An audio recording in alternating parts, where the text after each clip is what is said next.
substantive petitioner, His Excellency, the Deputy President. And in the 10 minutes given to us, I will take 7 minutes and leave 3 minutes to my learned senior colleague, Senior Counsel Paul Mwite, who in his to take the lead in arguing this point.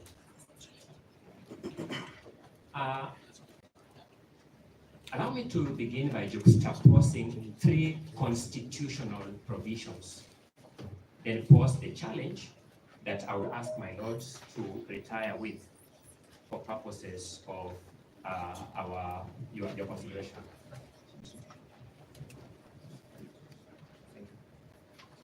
The first is Article 141, Clause 1 of the Constitution.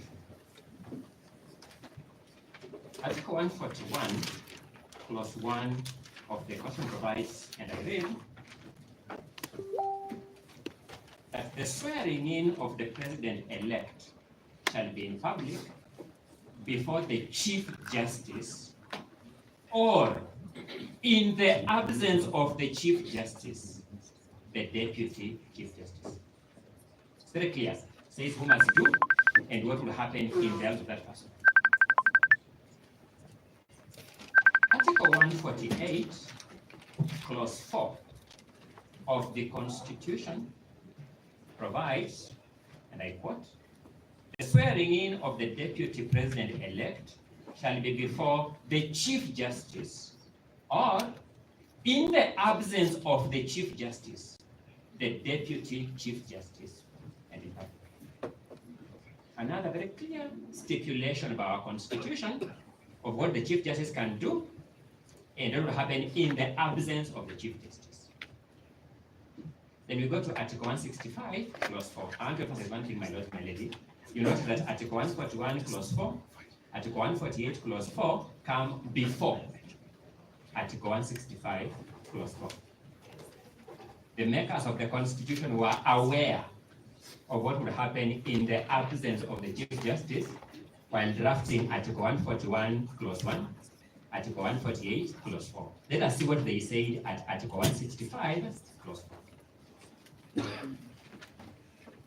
They said, and I quote, that any matter certified by the court as raising a substantial question of law under Clause 3B or D shall be heard by an even number of judges, being not less than 3, assigned by the Chief Justice. Full stop. I'm always encouraged by an article my mentor, Professor Ongoya, wrote many years ago called Political Jurisprudence or Neutral Principles. Another look at the problem of constitutional interpretation. And Professor Ongoya makes an important argument that decisions of constitutional courts must be formulable in such a manner that they would apply coherently to all subsequent cases of similar facts. I'll not read these names in full, but you now know that if we approach this court and read for it Lena Conchella, the decision already alluded to, it will appear that this court's position is this power by the Chief Justice is administrative. If we approach this court and read the case of Kemri and the case of Montata, both of which have been referred to by my learned colleague Mr. Gada, you'll notice that the power under Article 165 is not administrative. The court says so, and my Lord Judge Murima, you contribute that jurisprudence. It is a constitutional imperative. I think my teacher, Professor Ongoya, would frown at that in jurisprudence as being political jurisprudence, because then we cannot answer first-year law student coherently. Is it administrative or is it not? We will find it difficult to answer it.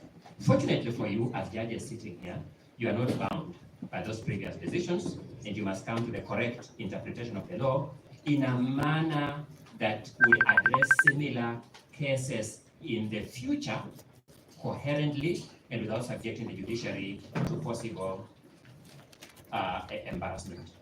So then you will have to go and read what the two cases say, Kemri and Ontata, constitutional imperative, and what Conchella says, administrative. But then you look at the eventual verdict in Conchella, even when they say it's administrative, they set out the preconditions for that. And the question you want to answer is this, my lords. Have those preconditions even been met, assuming even that you take it by administrative, for the Deputy Chief Justice to take up the tools of constituting a bench? Because that's a limited question that we are here to address and to guide this court. I make an argument that none of